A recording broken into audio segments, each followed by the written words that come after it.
ಶ್ರೀಗುರುಭ್ಯೋ ನಮಃ. ಹರಿ ಓಂ. ಅನಂತಕಲ್ಯಾಣಗುಣೈಕರಾಶಿಂ ಅಶೇಷದೋಷೋಜ್ಜಿತಮಪ್ರಮೇಯಂ ಮುಮುಕ್ಷುಭಿಃ ಸೇವ್ಯಮನಂತಸೌಖ್ಯಪ್ರದಂ ರಮೇಶಂ ಪ್ರಣಮಾಮಿ ನಿತ್ಯಂ. ಶ್ರೀಶಪಾದಾಂಬುಜಾಸಕ್ತಃ ಕರುಣಾಪೂರಶೀತಲಃ ಮಧ್ವಾಖ್ಯೋ ಮೃದಂಶೋ ಮೇ ಸಂತಾಪಾನ್ ಹಂತ ಸಂತತಂ. ಆನಂದತೀರ್ಥೋಪದಿಷ್ಟೋ ನಿಧಿರ್ನಾರಾಯಣಹ್ವಯಃ ಪ್ರದರ್ಶಿತೋ ಯೇನ ಸಮ್ಯಕ್ ಜಯತೀರ್ಥಂ ತಮಾಶ್ರಯೇ. ಅರ್ಥಿಕಲ್ಪಿತಕಲ್ಪೋಯಂ ಪ್ರತ್ಯರ್ಥಿಗಜಕೇಸರಿ ವ್ಯಾಸತೀರ್ಥಗುರುರ್ಭೂಯಾದಸ್ಮದಿಷ್ಟಾರ್ಥಸಿದ್ಧಯೇ. ತಪೋವಿದ್ಯಾವಿರಕ್ತ್ಯಾದಿಸದ್ಗುಣೋಘಾಕರಾನಹಂ ವಾದಿರಾಜಗುರುನ್ ವಂದೇ ಹಯಗ್ರೀವದಯಾಶ್ರಯಾನ್. ಪೂಜ್ಯಾಯ ರಾಘವೇಂದ್ರಾಯ ಸತ್ಯಧರ್ಮರತಾಯ ಚ ಭಜತಾಂ ಕಲ್ಪವೃಕ್ಷಾಯ ನಮತಾಂ ಕಾಮಧೇನವೇ ದುರ್ವಾದಿಧ್ವಾಂತರ್ವಯೇ. ವೈಷ್ಣವೇಂದೇವರೇಂದವೇ ಶ್ರೀರಾಘವೇಂದ್ರ ಗುರವೇ ನಮೋ ಅತ್ಯಂತ ದಯಾಳವೇ. ಆಪಾದಮೂಲ್ಯಪರ್ಯಂತಂ ಗುರುಣಾಂ ಆಕೃತಿಂ ಸ್ಮರೇತ್ ತೇನ ವಿಘ್ನಾಃ ಪ್ರಣಶ್ಯಂತಿ ಸಿದ್ಧ್ಯಂತಿ ಚ ಮನೋರಥಾಃ. ಶ್ರೀ ರಾಘವೇಂದ್ರ ಗುರು ಸಾರ್ವಭೌಮರ ಅಪಾರವಾದ ಮಹಿಮೆ, ಅವರ ಕರುಣೆ, ಅವರ ಶಿಷ್ಯವಾತ್ಸಲ್ಯ ಅದು ಅಪೂರ್ವವಾದದ್ದು. ಅಂಥ ಮಹಿಮೆಯನ್ನು ಅವರು ಹೊಂದಿರತಕ್ಕದ್ದು ಆ ಭಗವಂತನ, ವಿಶೇಷವಾಗಿ ವೇದವ್ಯಾಸರೂಪಿಯಾದ ಭಗವಂತನ ಆರಾಧನೆಯಿಂದ. ಪ್ರಾತಸ್ಮರಣೀಯರಾದ ಶ್ರೀ ವಾದೇಂದ್ರ ತೀರ್ಥ ಶ್ರೀಪಾದರು ತಮ್ಮ ಗುರುಗುಣಸ್ತವನದಲ್ಲಿ ಹೇಳಿದ ಒಂದೆರಡು ಮಾತುಗಳನ್ನು ಗುರುಗಳ ಸನ್ನಿಧಾನದಲ್ಲಿ ನಿವೇದನೆ ಮಾಡಿಕೊಳ್ತಾ ಇದ್ದೇನೆ. ವಾದೇಂದ್ರ ಸ್ವಾಮಿಗಳು ಹೇಳ್ತಾರೆ, ಧೂತಾವದ್ಯೈ ಅವಿದ್ಯಾ ವಿಘಟನ ಪಟುಭಿ ಯತ್ಕೃತ ಗ್ರಂಥಜಾತೈ ವಾಚಃ ಪ್ರಾಚಾಂ ಪ್ರವಾಚಾಂ ಉಪಚಯಮಭಜನ್. ಅಭಿಪ್ರಾಯ ಹೀಗೆ, ರಾಘವೇಂದ್ರ ಸ್ವಾಮಿಗಳು ಅನೇಕ ಗ್ರಂಥಗಳು, ಗ್ರಂಥಜಾಲ, ಅಷ್ಟು ಗ್ರಂಥಗಳನ್ನು ಅವರು ಸತತವಾಗಿ ದಕ್ಷಿಣ ದೇಶದ ಕೊನೆಯಲ್ಲಿ ಮಧುರೆ ಕುಂಭಕೋಣ ಆ ಸ್ಥಳದಲ್ಲಿ ಇದ್ದವರು, ಸತತವಾಗಿ ಸಂಚಾರ ಮಾಡ್ತಾ ಬಂದವರು.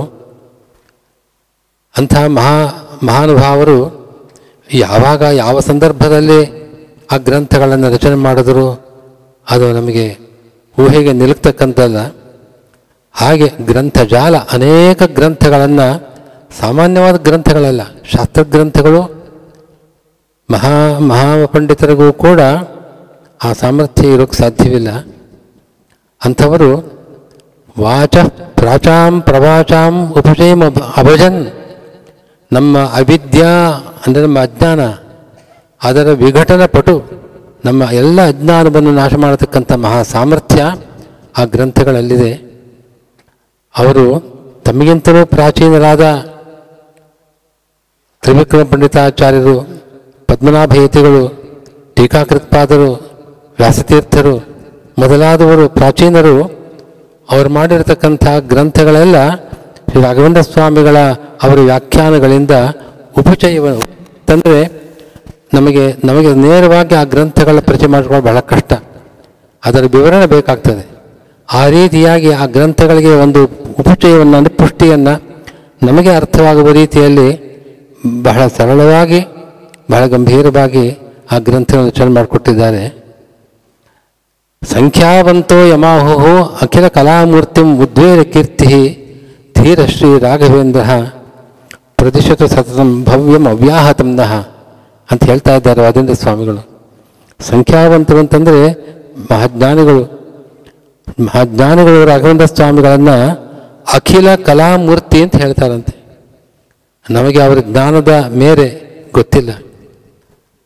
ಎಲ್ಲ ಕಲೆಗಳಲ್ಲೂ ಕೂಡ ವೈದುಷ್ಯವನ್ನು ಪಡೆದವರು, ಪಾರಂಗತರು. ಅವರ ಕೀರ್ತಿ ಉದ್ವೇಲ ಕೀರ್ತಿ, ಆ ಕೀರ್ತಿ, ಅವರ ಕೀರ್ತಿ, ಆ ಕೀರ್ತಿ ಸಮುದ್ರ ಅದು ದಡ ಮೀರಿ ಮೇಲ್ಮೇಲೆ ಬರ್ತಾ ಇದೆಯಂತೆ. ಅಂಥ ಜ್ಞಾನಿವರ್ಯರಾದ ಶ್ರೀ ರಾಘವೇಂದ್ರ ಸ್ವಾಮಿಗಳು ನಮಗೆ ಸತತಂ ಭವ್ಯಂ ಅವ್ಯಾಹತಂ ದಿಶತು, ನಮಗೆ ಮಂಗಳವನ್ನು ಸತತವಾಗಿ ನಿರಂತರವಾಗಿ ನಮಗೆ ಅನುಗ್ರಹಿಸಲಿ ಅಂತ ಒಂದು ಶ್ಲೋಕದಲ್ಲಿ ಹೇಳಿದ್ದಾರೆ. ಇನ್ನೊಂದು ಶ್ಲೋಕ ಹೇಳಿ ಮುಗಿಸ್ತೇನೆ. ಅವರ ಗ್ರಂಥಗಳ ವೈಶಿಷ್ಟ್ಯ ಎಂತಹದ್ದು. ಚಿತ್ತೇ ನ ಅಯುಕ್ತಮರ್ಥಂ ಕಲಯತಿ. ಅವರ ಮನಸ್ಸಿನಲ್ಲಿ ತಪ್ಪಾಗಿರೋ ವಿಷಯ ಬರೋದೇ ಇಲ್ಲ. ಅಯುಕ್ತವಾದದ್ದು ಆ ಸಂದರ್ಭಕ್ಕೆ ಆ ವಿಷಯವನ್ನು ನಿರೂಪಣೆ ಮಾಡಬೇಕಾದ್ರೆ ಏನೋ ತಪ್ಪು ಬರೆದುಬಿಟ್ಟೆ ಅನ್ನೋ ಪ್ರಸಂಗವೇ ಇಲ್ಲ. ಮನಸ್ಸಿನಲ್ಲೇ ಬರೋದಿಲ್ಲ ಅಂಥ ವಿಷಯಗಳು. ನಾವೆಲ್ಲ ಏನಾದ್ರು ಮಾಡಿದ್ಕೋದ್ರೆ ಒಂದು ಸರ್ತಿ ಬರೆಯೋದು, ಅದನ್ನು ಪುನಃ ಪುನಃ ತಿದ್ದೋದು, ಇಷ್ಟೆಲ್ಲ ಮಾಡಿದ್ರು ಕೂಡ ತಪ್ಪುಗಳಿರುತ್ತವೆ. ಅವರ ಗ್ರಂಥಗಳ ಅಂಥದ್ದು ನೀವು ನೋಡೋದಿಲ್ಲ. ನಸದ್ಭ್ಯ ಸಾಕಂ ಮೀಮಾಂಸತೆ. ಅವರಿಗಿಂತಲೂ ಹಿರಿಯರು, ಅವರಿಗಿಂತಲೂ ಅವರ ಸಮಕಾಲೀನರು ಅನೇಕ ಸಜ್ಜನರು ಅವರು ಶಾಸ್ತ್ರಗಳನ್ನು ರಚನೆ ಮಾಡಿದ್ದಾರೆ. ಅವರ ಜೊತೆಗೆ ನೀವು ಇದು ಮಾಡಿದ್ದು ಯಾಕೋ ಸ್ವಲ್ಪ ಸಂಗತವಾಗೋದಿಲ್ಲ, ಇಂಥ ಮಾತುಗಳೇ ಆಡೋದಿಲ್ಲ. ಮಹಾಸಾತ್ವಿಕರು, ಸಜ್ಜನರ ಜೊತೆಗೆ ಅವರು ಆ ರೀತಿ ಚರ್ಚೆ ಮಾಡುವ ಸ್ವಭಾವವೇ ಅಲ್ಲ. ತಮ್ಮ ಗ್ರಂಥಗಳಲ್ಲಿ ಅಂಥ ರೀತಿಯಲ್ಲಿ ಅವರ ಬಗ್ಗೆ ಒಂದು ಮಾತನ್ನು ನೀವು ನೋಡಲಾರ್ರಿ. ನ ಲಿಖತಿ ಬರೆಯೋದಿಲ್ಲ. ಆ ರೀತಿಯಾದ ಒಂದು ಸಾತ್ವಿಕ ಪ್ರವೃತ್ತಿ. ಜೊತೆಗೆ ಸಹಸಾ ನೋದ್ಘಾಟಯತಿ ಉದ್ಘಾಟಯತ್ಯಾಶಯಂ ಸ್ವಂ. ತಮ್ಮ ಅಭಿಪ್ರಾಯ ಏನೋ ಅಭಿಪ್ರಾಯವನ್ನು ತಿಳಿಸ್ತಕ್ಕಂಥವರು. ಇಂಥ ರೀತಿಯ ಒಂದು ಮಹಾಜ್ಞಾನಿಗಳು, ತಪಸ್ವಿಗಳು, ಜೊತೆಗೆ ಮಹಾಸಂಯಮಿಗಳು, ಅದರಂತೆ ಮತ್ತು ಸಾತ್ವಿಕ ಪ್ರವೃತ್ತಿಯವರು. ಇನ್ನೊಂದು ವಿಷಯ ಅಂತಂದರೆ ಉಕ್ತಂ ನೋ ಭಕ್ತಿ ಭೂಯ. ನಾವೇನಾದರೂ ಬರೆಯೋಕ್ಕೆ ಶುರು ಮಾಡಿದ್ರೆ ಹೇಳಿದ್ದನ್ನೇ ಅಲ್ಲಲ್ಲಿ ಮರ್ತೋಗುತ್ತೆ ಏನು ಬರೆದಿದ್ದೇವೆ ಅಂತ, ಅದನ್ನೇ ಬರಿತಾ ಇರ್ತೇವೆ. ಅವರಲ್ಲಿ ಅಂಥ ಮಾತನ್ನು ನೀವು ನೋಡ್ಲಾರೆ. ಉಕ್ತಂ ನೋ ಭಕ್ತಿ ಭೂಯ. ಅವ್ರು ಎಂದೂ ಕೂಡ ಒಮ್ಮೆ ಬರೆದದ್ದನ್ನು ಅಳಿಸಿಲ್ವಂತೆ. ಬರೆದಿದ್ದು ಏನೋ ಬರೆದಿದ್ದು ಸರಿಯಾಗಿಲ್ಲ, ಇದು ಬೇರೆ ಬರಿತೀನಿ ಅಂತ ಅನ್ನೋ ವಿಚಾರವೇ ಇಲ್ಲ. ಲಿಖಿತಂ ನೈವ ನಿರ್ಮಾಷ್ಟಿ. ಈ ಒಂದು ಮಹಾವೈಶಿಷ್ಟ್ಯಪೂರ್ಣವಾದ ಗ್ರಂಥ ರಚನೆ ಮಾಡಿದ ಮಹಾನುಭಾವರು, ಮಹಾಜ್ಞಾನಿಗಳು ಅವರು. ಆದ್ದರಿಂದಲೇ ಅವರ ಗ್ರಂಥಗಳನ್ನು ಅಸದೃಶವಾದ ಗ್ರಂಥಗಳು ಅಂತ ಎಲ್ಲರೂ ಕೊಂಡಾಡ್ತಾ ಇದ್ದಾರೆ. ಆದ್ದರಿಂದ ರಾಘವೇಂದ್ರ ಸ್ವಾಮಿಗಳ ಗ್ರಂಥದ ವೈಶಿಷ್ಟ್ಯನೇ ಇಂಥ ಮಹತ್ತಾದ, ಅದೆಲ್ಲೂ ನಾವು ನೋಡದೇ ಇರತಕ್ಕಂಥ ಅಪೂರ್ವತೆ. ಅವರು ವೇದಗಳಿಗೆ ನೇರವಾಗಿ ವ್ಯಾಖ್ಯಾನ ಮಾಡಿದ್ದಾರೆ. ಆಚಾರ್ಯರ ಭಾಷ್ಯವನ್ನು ಅನುಸರಿಸಿ ನೇರವಾಗಿ ವೇದ ಮಂತ್ರಗಳ ವ್ಯಾಖ್ಯಾನ ಮಾಡಿದ್ದಾರೆ. ಉಪನಿಷತ್ತುಗಳಿಗೆ ವ್ಯಾಖ್ಯಾನ ಮಾಡಿದ್ದಾರೆ. ಗೀತಾ ಭಗವದ್ಗೀತೆಗೆ 2 ಗ್ರಂಥಗಳು, ಅದನ್ನು ವ್ಯಾಖ್ಯಾನಗಳನ್ನು ರಚನೆ ಮಾಡಿದ್ದಾರೆ. ಬ್ರಹ್ಮಸೂತ್ರಗಳಿಗೆ ವ್ಯಾಖ್ಯಾನವನ್ನು ನೇರವಾದ ವ್ಯಾಖ್ಯಾನ, ಅದ್ಭುತವಾದ ವ್ಯಾಖ್ಯಾನ, ತಂತ್ರದೀಪಿಕಾ ಅಂತ ಹೆಸರು. ಆಚಾರ್ಯರ ಗ್ರಂಥಗಳಿಗೆ ನೇರವಾಗಿಯೂ ವ್ಯಾಖ್ಯಾನ ಮಾಡಿದ್ದಾರೆ. ಆಚಾರ್ಯರ ಗ್ರಂಥಕ್ಕೆ ಟೀಕಾಕೃತ್ಪಾದನೆಯನ್ನು ವ್ಯಾಖ್ಯಾನ ಮಾಡಿದ್ದಾರೆ. ವ್ಯಾಸರಾಯರು ಏನು ಮಾಡಿದ್ದಾರೆ, ಅದರಂತೆ ಸೂತ್ರ ಗ್ರಂಥಗಳ ಮೇಲೆ 6 ಗ್ರಂಥಗಳನ್ನು ರಚನೆ ಮಾಡಿದ್ದಾರೆ. ಇದಲ್ಲದೆ ಶ್ರೀಮದ್ ಆಚಾರ್ಯರ ದಶಪ್ರಕರಣಗಳಿಗೆ ಟೀಕಾಚಾರ್ಯ ಬರೆದ ವ್ಯಾಖ್ಯಾನಕ್ಕೆ ಎಲ್ಲದಕ್ಕೂ ವ್ಯಾಖ್ಯಾನ ಮಾಡಿದ್ದಾರೆ. ಅವರು ಆಶ್ರಮ ಸ್ವೀಕಾರ ಮಾಡುವ ಮುಂಚೆಯೇ, ಅಂತೂ ಯುವಕರಾಗಿದ್ದಾಗೆ ಆ ವಯಸ್ಸಿನಲ್ಲಿ ಅವರು ಮೀಮಾಂಸಾ ಶಾಸ್ತ್ರ ಅಂತ ಬಹಳ ದೊಡ್ಡ ಪೂರ್ವಮೀಮಾಂಸಾ ಶಾಸ್ತ್ರ ಅಂತ ಅದೇ ಇಡೀ ಸೂತ್ರಗಳಿಗೆ ಅದ್ಭುತವಾದ ವ್ಯಾಖ್ಯಾನ ಮಾಡಿದ್ದಾರೆ. ಭಟ್ಟ ಸಂಗ್ರಹ ಅಂತ ಹೆಸರು. ಹೀಗಾಗಿ ವ್ಯಾಸರಾಯರ ಗ್ರಂಥಗಳ ತಾತ್ಪರ್ಯಚಂಡಿಕಾ ಗ್ರಂಥಕ್ಕೆ, ತರ್ಕತಾಂಡವಕ್ಕೆ, ಅದಕ್ಕೆ ಅದ್ಭುತವಾದ ವ್ಯಾಖ್ಯಾನ ಮಾಡಿದ್ದಾರೆ.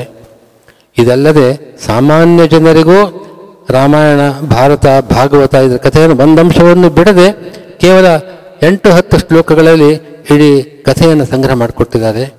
ಅವರು ಏನು ಉಪಕಾರ ಮಾಡಿಲ್ಲ ಅಂತ ಹೇಳಕ್ಕೆ ಸಾಧ್ಯ ಇಲ್ಲ. ನಮ್ಮ ಒಂದು ಜನ್ಮದಲ್ಲಿ ಒಮ್ಮೆ ಓದಿ ಅರ್ಥ ಮಾಡ್ಕೊಳ್ಳಿಕ್ಕೆ ನಮಗೆ ಸಾಧ್ಯವಿಲ್ಲದೇ ಇರತಕ್ಕಂಥ ಒಂದು ಮಹಾ ಕಾರ್ಯವನ್ನು ಮಹಾಜ್ಞಾನಿಗಳು. ಆದ್ದರಿಂದಲೇ ಭಗವಂತನಿಗೆ, ಶ್ರೀಮದ್ ಆಚಾರ್ಯರಿಗೆ ಅವರಲ್ಲಿ ಪರಿಪೂರ್ಣ ಅನುಗ್ರಹ ಇದೆ. ಅಂಥ ಮಹಾನುಭಾವರ ಒಂದು ಕೃಪೆ ನಮ್ಮ ಮೇಲೆ ಬಿದ್ದರೆ ನಮ್ಮ ಜ್ಞಾನ, ಭಕ್ತಿ, ವೈರಾಗ್ಯಗಳು ಜನ್ಮಗಳಲ್ಲಿ ನಾವು ಪಡೆಯತಕ್ಕಂಥ ಒಂದು ಸ್ಥಿತಿಯನ್ನು ಪಡೆಯಬಲ್ಲವು. ಅಂಥ ಮಹಾನುಭಾವರ ಜನ್ಮದಿನೋತ್ಸವವನ್ನು ಅದ್ಭುತ ರೀತಿಯಲ್ಲಿ ಆಚರಣೆ ಮಾಡ್ತಾ ಇದ್ದಾರೆ. ನಾವು ಭಾಗಿಗಳಾಗಿದ್ದೇವೆ. ಅವರೆಲ್ಲ ಸಿದ್ಧಪಡಿಸ್ಕೊಟ್ಟಿದ್ದನ್ನು ನಾವು ಅರ್ಪಿಸೋದು ಅಷ್ಟೇ ಕೆಲಸ. ಅದಕ್ಕೆ ಅವರು ಆಯಾಸ ಆಯಿತು ನಮಗೆ ಹಾಗೆ ಅಂತೇಳಿ ಉಪಚಾರ ಮಾಡ್ತಾರೆ. ನಮ್ಮ ಕರ್ತವ್ಯ ನಾವು ಮಾಡ್ತಾ ಇದ್ದೇವೆ. ಅವರ ಗುರುಗಳ ಅನುಗ್ರಹ ಇರಲಿ. ಇವರು ಮಾಡ್ತಕ್ಕಂಥ 32ನೇದು ಹೀಗೆ ನಿರಂತರವಾಗಿ ಈ ಒಂದು ಸಪ್ತಾಹ ಕಾರ್ಯಕ್ರಮ ನಡೆದು ಎಲ್ಲ ಸುಜನರು ಕೂಡ ಗುರುಗಳ ಅನುಗ್ರಹ ಪಡೆಯಲಿ ಅಂತ ಭಗವಂತನಲ್ಲಿ ಪ್ರಾರ್ಥನೆ ಮಾಡಿ ನನ್ನ ಮಾತು ಮುಗಿಸ್ತಾ ಇದ್ದೇನೆ. ಇದೇ ಮಾರ್ಚ್ 17, 18, 19 ನವವೃಂದಾವನ ಗಡ್ಡೆಯಲ್ಲಿ ಶ್ರೀ ವ್ಯಾಸರಾಜರ ಆರಾಧನಾ ಮಹೋತ್ಸವ ನಡೀತಾ ಇದೆ. ಇವರ ಪೂರ್ವ ರೂಪ ಅದು. ಆ ಆರಾಧನೆಯಲ್ಲಿ ಸಪ್ತಾಹ ಕಾರ್ಯಕ್ರಮವನ್ನು ಮುಗಿಸ್ಕೊಂಡ ಮೇಲೆ ನೀವು ಅಲ್ಲೂ ಆರಾಧನೆಯಲ್ಲಿ ಭಾಗವಹಿಸಿದ್ದಾದರೆ ನಿಮಗೆ ಪರಿಪೂರ್ಣ ಫಲ ಸಿಗತ್ತೆ. ಆ ಶ್ರಮವನ್ನು ನೀವೆಲ್ಲರೂ ತಗೊಳ್ಬೇಕು ಅಂತ ಹೇಳ್ತೇವೆ.